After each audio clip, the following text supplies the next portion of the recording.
욥기서 32장 1절에서 33장 마지막 절까지 우리가 한 절씩 함께 교독합니다. 구약성경 791면 욥기서 32장 1절. 욥이 자신을 의인으로 여김으로 그 세 사람이 말을 그치니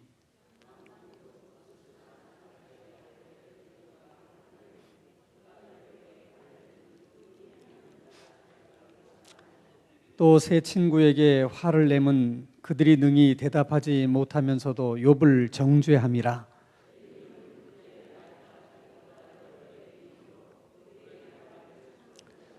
세 사람의 입에 대답이 없음을 보고 화를 내니라.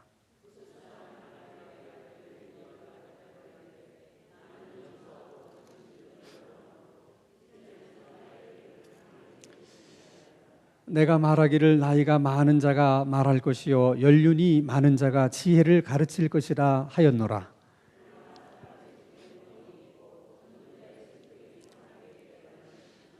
어른이라고 지혜롭거나 노인이라고 정의를 깨닫는 것이 아니니라.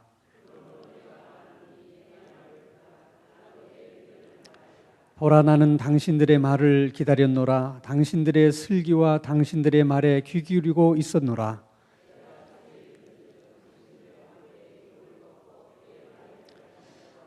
당신들이 말하기를 우리가 진상을 파악했으나 그를 추궁할 자는 하나님이시요 사람이 아니라 하지 말지니라.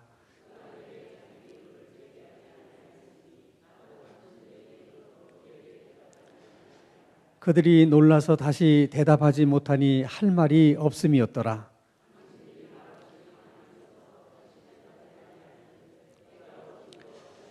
나는 내 본분대로 대답하고 나도 내 의견을 보이리라. 보라, 내 배는 봉한 포도주 통 같고 터지게 된 새 가죽 부대 같구나. 나는 결코 사람의 낯을 보지 아니하며 사람에게 영광을 돌리지 아니하리니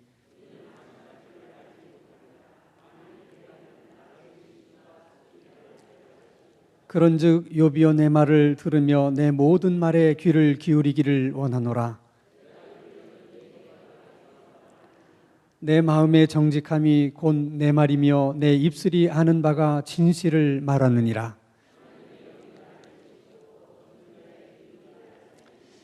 그대가 할 수 있거든 일어서서 내게 대답하고 내 앞에 진술하라.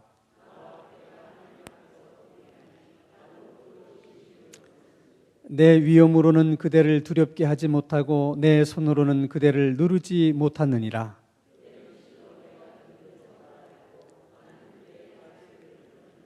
이르기를 나는 깨끗하여 악인이 아니며 순전하고 불의도 없거늘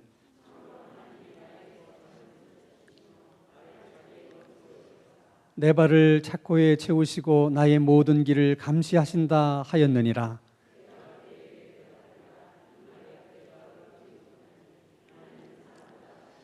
하나님께서 사람의 말에 대답하지 않으신다 하여 어찌 하나님과 논쟁하겠느냐.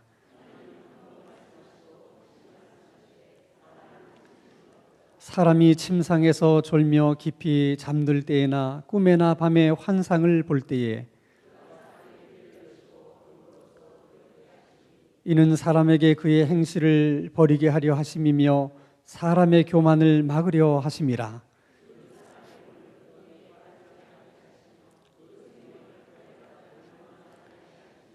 혹은 사람이 병상의 고통과 뼈가 늘 수심의 징계를 받나니 그의 살은 파리하여 보이지 아니하고 보이지 않던 뼈가 드러나서 만일 일천 천사 가운데 하나가 그 사람의 중보자로 함께 있어서 그의 정당함을 보일진대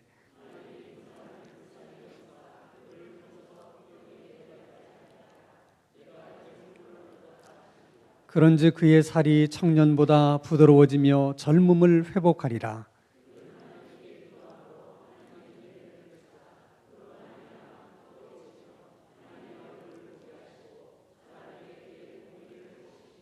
그가 사람 앞에서 노래하여 이르기를 내가 범죄하여 옳은 것을 그르쳤으나 내게 무익하였구나.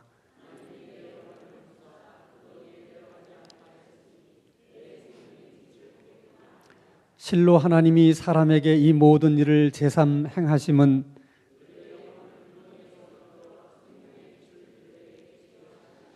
욥이여 내 말을 귀담아 들으라. 잠잠하라. 내가 말하리라.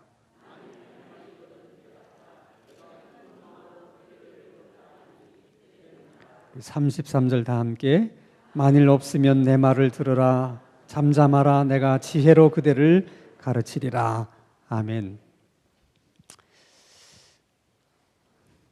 욥기서는 전에도 말씀드린 것처럼 이게 시의 형식으로 서술된 성경이기 때문에 이걸 한 절 한 절 설명하기가 어려워요. 그래서 여러 장의 말씀을 중심된 내용을 제가 이제 여러분들에게 설명을 해드리는 거죠. 그러면 여러분 반드시 말씀을 듣고 집에 돌아가서 다시 한번 욥기서 32장 33장을 읽으셔야 돼. 그래야지 이제 이 말씀이 쉽게 이해가 돼요. 그렇지 않고 그냥 말씀만 듣고 다시 가서 성경을 읽지 않으면 나중에 또 여러분 욥기서를 보면 무슨 말인지 하나도 이해가 안 돼요.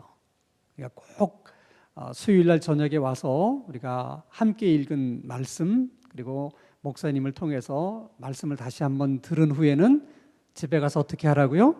다시 한번 읽어보라. 그래서 목사님이 하신 말씀을 기억하면서 읽으면 쉽게 내용이 이해가 됩니다.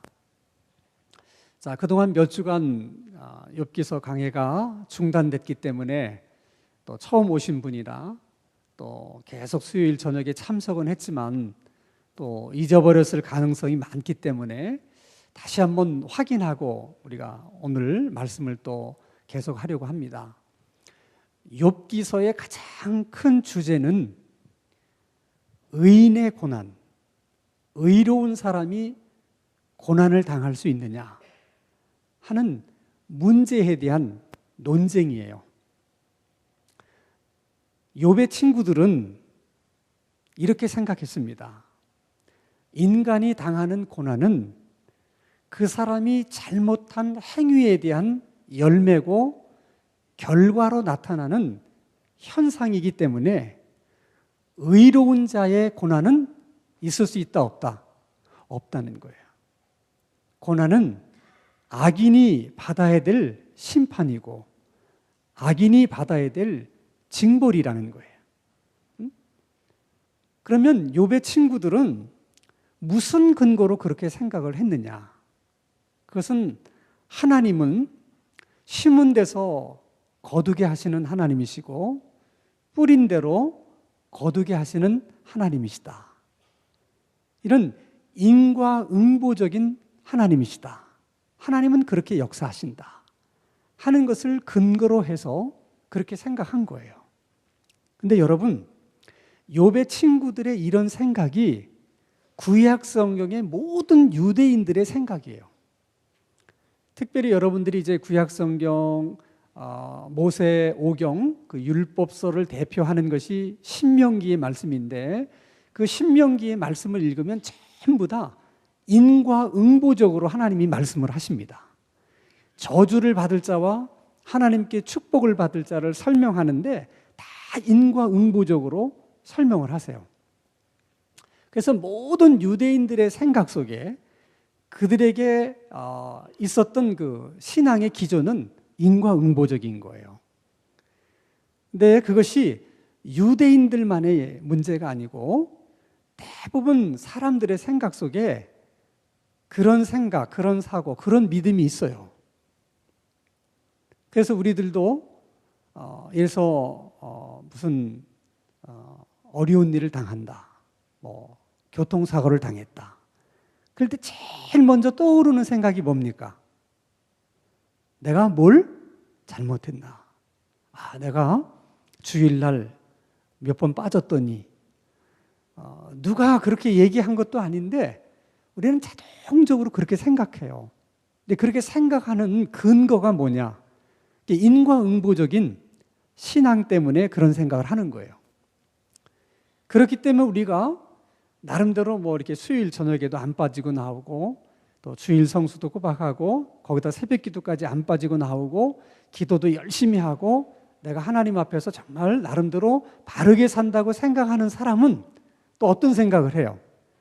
그러니까 나는 잘 돼야 돼. 그렇기 때문에 나는 다른 사람보다도 하나님에게 더 많은 은혜를 받아야 되고, 사랑을 받아야 되고, 축복을 받아야 된다고 생각해요. 왜 그런 생각을 합니까?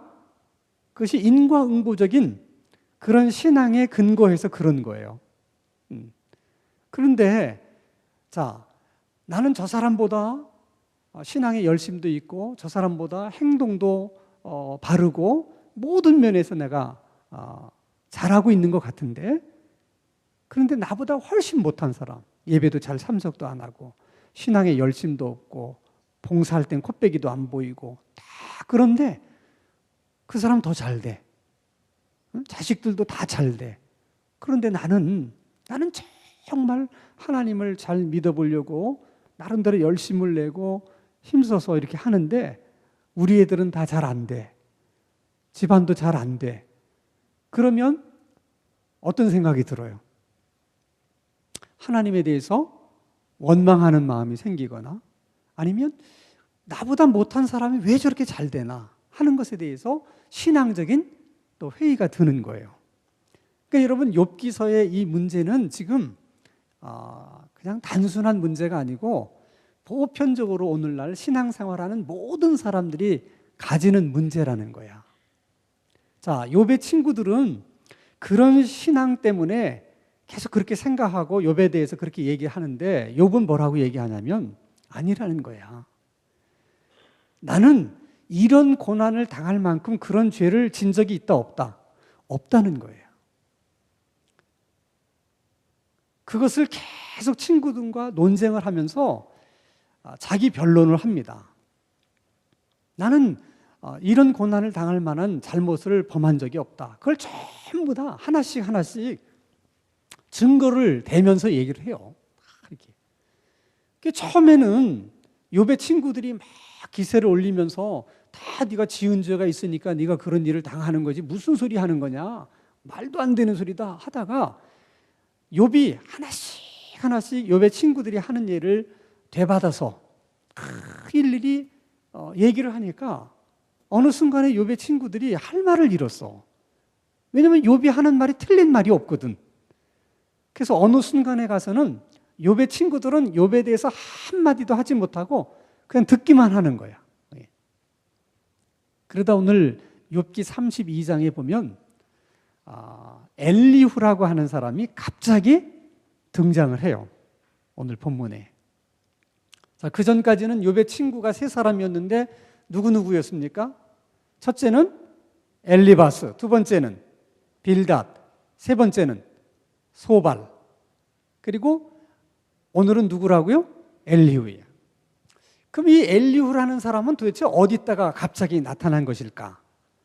전후 문맥을 보면 처음부터 그 세 명의 친구와 함께 있었어요. 세 명의 친구와 함께 있었음에도 불구하고 마치 없었던 사람인 것처럼 그렇게 조용하게 함께 있었던 거예요. 왜 그랬느냐? 오늘 32장에 보면 그 이유를 설명합니다. 가장 본인이 나이가 어렸기 때문에 내가 나이도 어리면서 내가 여기에서 끼어들어서 내가 이러고 저러고 얘기하는 것은 옳지 않다. 나보다 훨씬 연배가 많은 이분들이 삶의 경륜도 많고 경험도 많기 때문에 나보다는 훨씬 지혜롭게 욥에 대해서 충고해 줄 것이다. 이렇게 생각하고 자기는 아무 말도 하지 않고 없는 듯이 그냥 있었던 거예요. 근데 가만히 그 다른 그 세 분의 친구들과 욥하고 하는 얘기를 계속 듣다 보니까 어느 순간에 가서 아무 말도 못하고 자기는 욥의 예비만 계속 듣고 있는 걸 보니까 이제 너무 답답한 거야. 그래서 아무래도 내가 이제는 좀 나서서 내가 얘기를 해야 되겠다. 그럴 수밖에 없다. 그래서 이제 얘기를 시작을 해요. 자, 여기서 여러분 엘리후라고 하는 사람의 그 인물됨을 우리가 한번 생각해 보는 거야. 인물됨을. 사람이 보면 사람들 중에도 나설 때와 안 나설 때를 그걸 잘 구별할 줄 아는 사람을 우리는 예의가 바른 사람이다 또는 지혜로운 사람이다 그렇게 얘기를 해요. 그건 사실이에요, 여러분. 그러니까 예의가 없는 사람, 지혜롭지 못한 사람은 나서지 않을 때 꼭 나서. 그리고 나서야 될 때는 또 뒤로 물러가. 예의가 없고 지혜가 없는 사람은 말하지 않으면 좋을 때 꼭 어떻게 해? 나서서 말을 해. 그리고 꼭 말을 해야 될 때는 또 뭐라고 그러냐면 중간이라도 가면 좋다. 그리고 또 할 말을 안 해. 근데 오늘 엘리후는 자기가 말하지 않을 때는 어떻게 해? 가만히 있었어요. 3명의 친구가 다 얘기하도록 한 다음에 이제는 내가 얘기를 해도 되겠다. 이제는 내가 나서도 되겠다. 그럴 때 엘리후가 나섰다는 거야. 그러니까 참 예의가 바른 사람이죠, 엘리후가. 예의만 바른 사람이 아니라 욥에 대해서 이야기하는 엘리후의 얘기를 가만히 들어보면 정말 지혜로운 사람이야. 욥에 대해서 뭐라고 얘기하냐면 당신이나 나나 다를 게 하나도 없다. 당신이 고난을 당하고 있는 것처럼 나도 그런 고난을 당할 수가 있다. 당신하고 나하고 다를 게 없는데 똑같은데 그런 입장에서 내가 당신 보고 이래라 저래라 내가 뭘 말할 게 있겠느냐. 응? 그렇지만 그리고 얘기를 하는 거예요. 응? 여러분 똑같은 말이지만 그 말을 어떻게 하느냐 하는 말하는 태도, 말하는 자세 그게 굉장히 중요한 거예요. 지금 욥하고 욥의 친구가 계속 논쟁을 벌린 것은 욥의 친구들이 하는 말이 틀려서가 아니에요. 그 욥의 친구들이 말하는 태도와 자세에 문제가 있었기 때문에 욥이 참지 못하고 계속 그들하고 논쟁을 벌인 거예요. 근데 이런 부분이 우리가 쉽게 실수하기 쉬운 부분이에요. 우리들은 내가 하는 말이 옳으면 어떻게 말하든 그것은 아무 문제도 없고 상관이 없다. 우리는 그렇게 생각해요. 항상. 그래서 내가 하는 말에 대해서 상대방이 뭐라고 하면 내가 틀린 말을 했냐? 응? 내가 없는 말을 했냐? 우리는 꼭 그렇게 얘기를 해요. 그 얘기는 무슨 말이에요? 그것이 틀린 말이 아니면 그게 없는 말이 아니면 내가 어떤 식으로 얘기하든 그게 무슨 상관이냐? 어? 그런 생각을 우리들은 은연중에 가지고 있는 거예요. 우리 생각에는 말하는 자세나 말하는 태도보다 뭐가 더 중요하다는 거야? 어? 내가 지금 말하는 그 내용이 더 중요하다는 거야. 그러니까 내가 없는 말을 한 거 아니다. 내가 틀린 말을 한 거 아니다. 그러니까 지금 내가 하는 그 말의 내용이 더 중요하다고 생각해요. 근데 말하는 사람은 그렇게 생각하는지 모르지만 듣는 사람은 전혀 그렇지 않아요.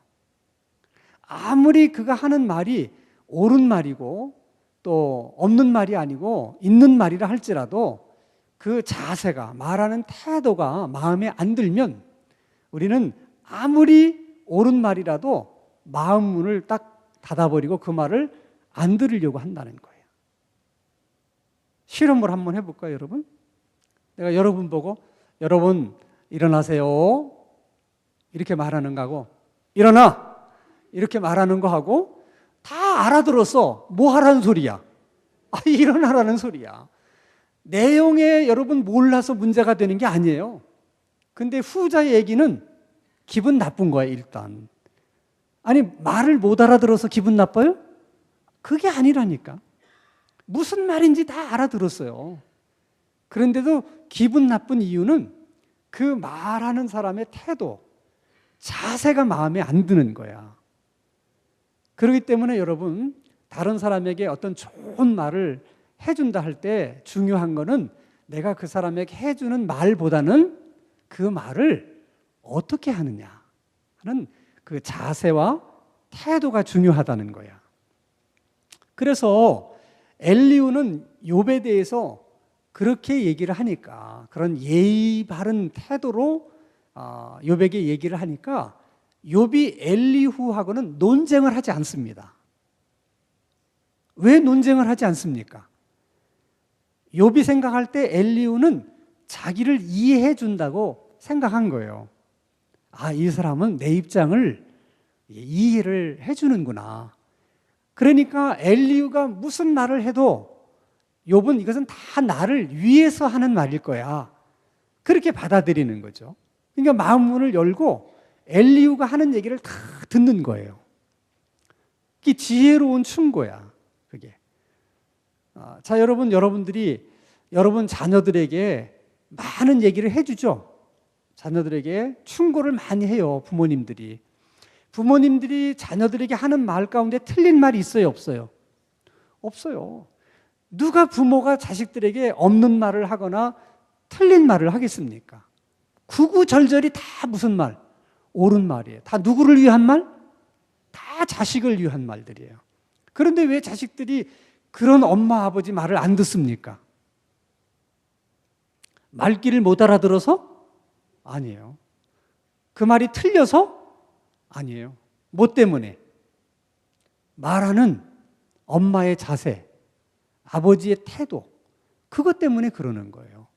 그러니까 우리는 항상 남에게 좋은 말을 할 때도 우리는 내가 이 말이 너한테 다 유익이 되는 말이다.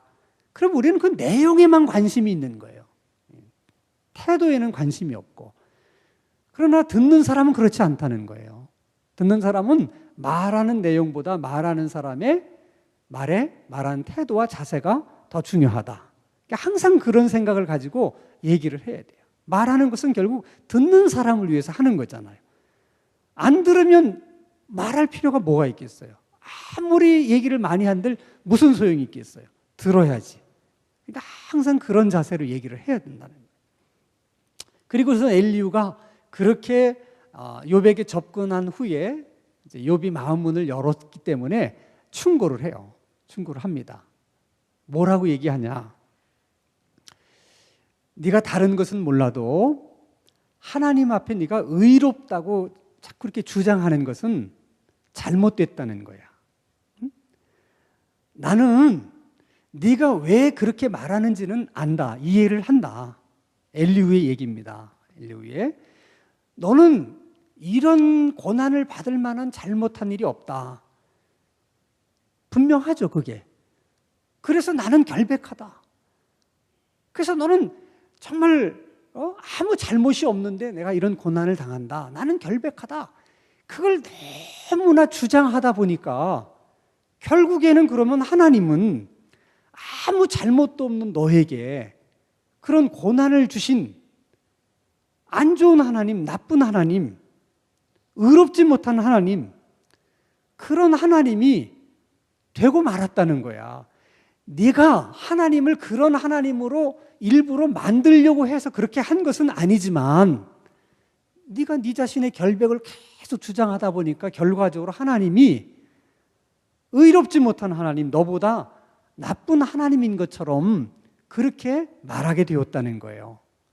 그러니까 네가 지은 죄가 있어서 이런 고난을 당하고 있는 것은 아니지만 너는 지금 네가 겪고 있는 고난 때문에 하나님 앞에 너는 죄를 짓고 있는 것이다. 이렇게 얘기를 하는 거예요.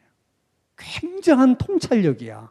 이럴 때는 여러분 눈빛이 반짝반짝 해야 되는데 이것은 욥이 지금까지 친구들하고 계속 논쟁을 하면서 한 번도 생각해 보지 못한 거야. 그냥 나는 이런 고난을 당할 만한 죄를 진 적이 없습니다.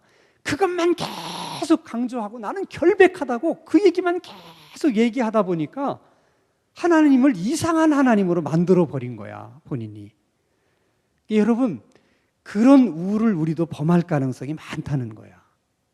그래서 항상 생각을 포괄적으로 할 필요가 있어요.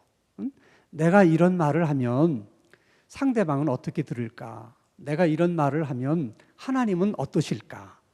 이렇게 항상 넓게 생각하는 그런 마음을 가지고 말도 하고 행동을 해야 되는 거야. 그러면서 이제 욥에게 충고를 해요. 엘리후가 뭐라고 충고를 하냐면, 너는 네가 당하고 있는 고난을 이해할 수 없어서 너는 지금 억울하다고 얘기하지만, 그러나 하나님이 하시는 그 모든 일들을 사람인 네가 어떻게 다 이해할 수 있겠냐? 어떻게 사람과 하나님이 같을 수 있겠냐?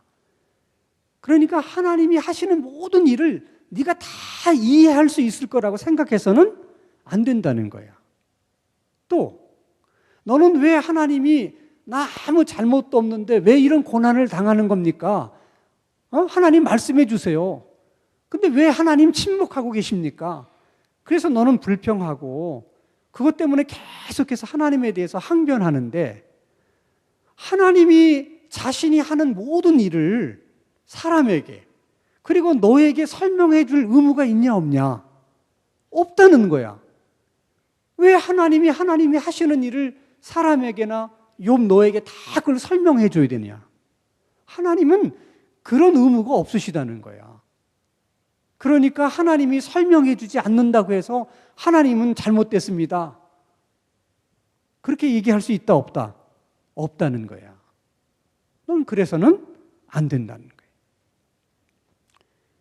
그러면서 아주 중요한 얘기를 엘리후가 합니다. 그러면 지금 욥이 겪고 있는 고난은 그러면 어떤 의미가 있는 거냐? 그걸 엘리후가 설명을 해줘요. 엘리후가 뭐라고 얘기하냐면, 하나님은 끊임없이 사람들에게 말씀하고 계신다는 거야.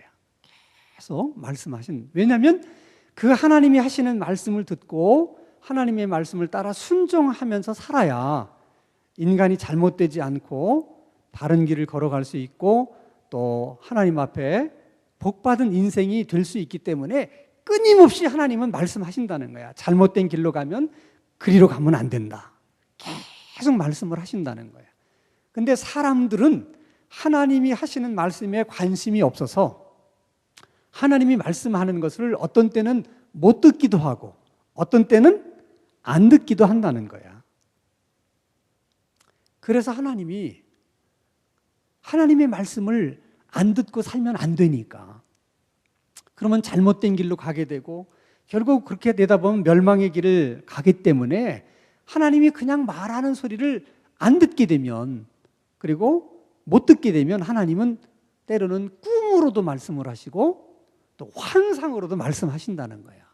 하나님은 그런 방법으로라도 말씀을 해서 하나님의 말씀을 듣고 하나님의 말씀대로 살도록 하나님은 그렇게 하신다는 거야.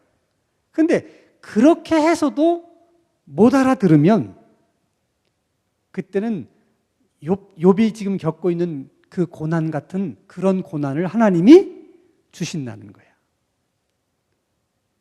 자, 여러분, 제가 하는 소리 다 들려요?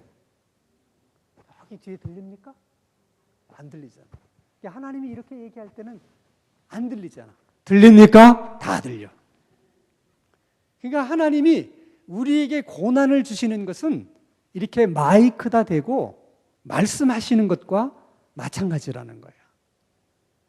평소에 이렇게 하는 얘기도 우리가 잘 귀담아 들으려고 하면 다 들을 수 있는데 우리가 안 들으려고 그러고 그리고 못 듣기 때문에 하나님께서 이렇게 마이크에다 대고 큰 소리로 말씀하신다는 거예요. 그게 뭐라고요? 고난이다. 그럼 왜 하나님이 그렇게까지 말씀을 하시느냐? 왜 고난이라고 하는 것을 통해서까지 그렇게 말씀을 하시느냐? 그렇게 해서라도 그 사람이 멸망의 길로 가면 안 되니까. 엘리후가 여기까지 얘기를 할 때 욥이 딱 깨닫게 돼요. 지금까지 욥이 안고 있었던 문제가 다 풀리는 거야. 왜 악인은 저처럼 형통한데 왜 의인은 이렇게 고난을 받고 있느냐? 그런데도 왜 하나님은 아무 말씀도 안 하고 계시는 거냐 하는 것에 대한 의문이 풀린 거야. 그게 뭐냐? 악인들은 어차피 하나님 앞에 버려진 사람들이고, 그래서 결국은 그들은 하나님 앞에 심판을 받고 멸망받아야 될 사람들이기 때문에 큰 소리로 얘기할 필요가 있다 없다? 없다는 거야.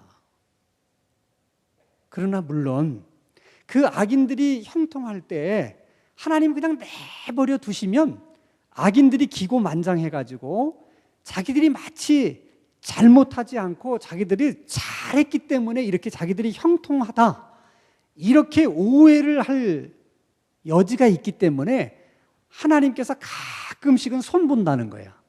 악인들을 심판하신다는 거야. 그런 오해를 하지 못하도록. 그러나 일반적인 경우는 그냥 내버려 두신다는 거야. 그냥. 어차피 심판받아야 될 사람들이기 때문에. 그렇기 때문에 그런 악인들이 형통한 것을 우리가 부러워하면 된다, 안 된다? 안 된다는 거야. 부러워하지 말라는 거야. 그러면 왜 의인은 이렇게 고난이 많으냐? 그것은 의인은 잘못된 길로 가서 멸망의 길로 가면 안 되니까 하나님이 어떻게?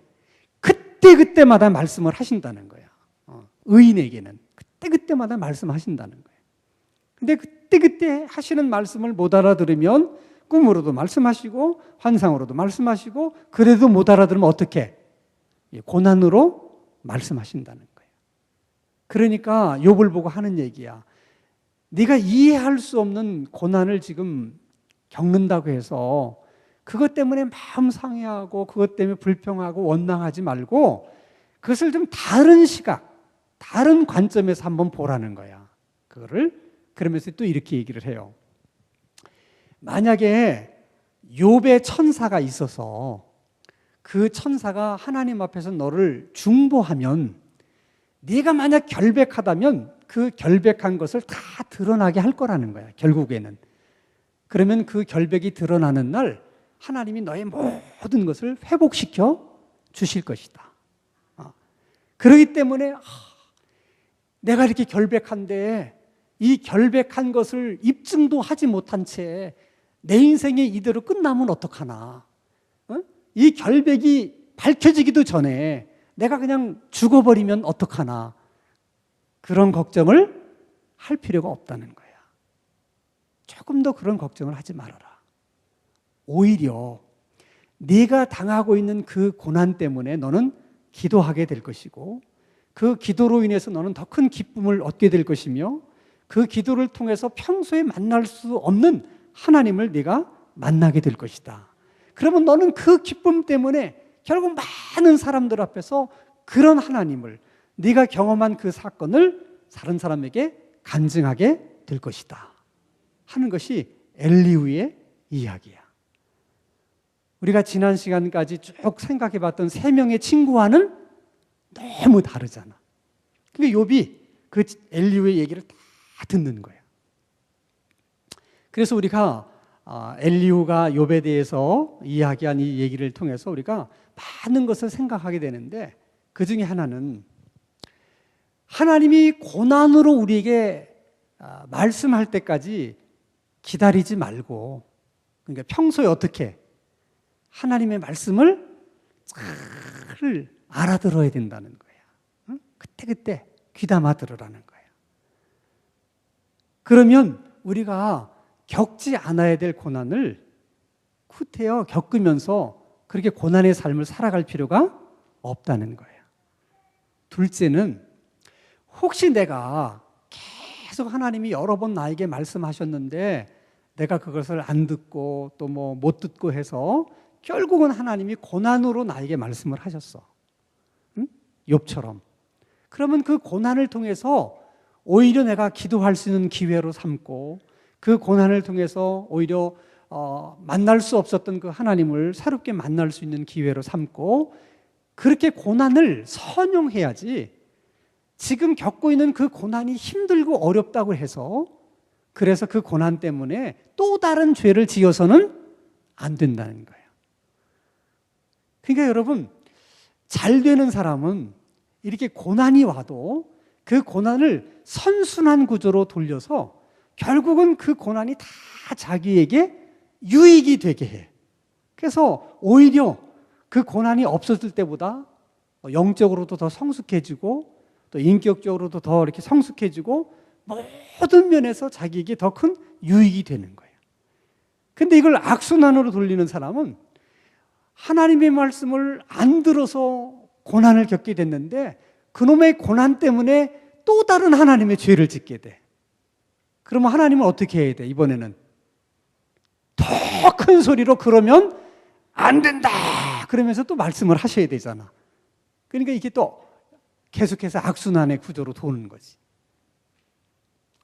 시작은, 발단은 아주 작은 데서 출발하지만은 그러나 이게 시간이 가면 엄청 달라지는 거예요.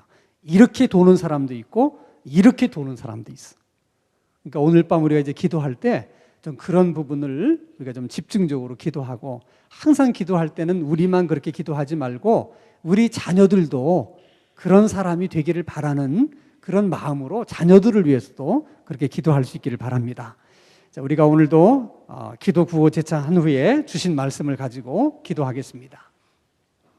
기도는 기도 시간이 없으면 기도는 기도 시간이 없으면 기도는 우리가 기도하면 아멘, 아멘, 아멘.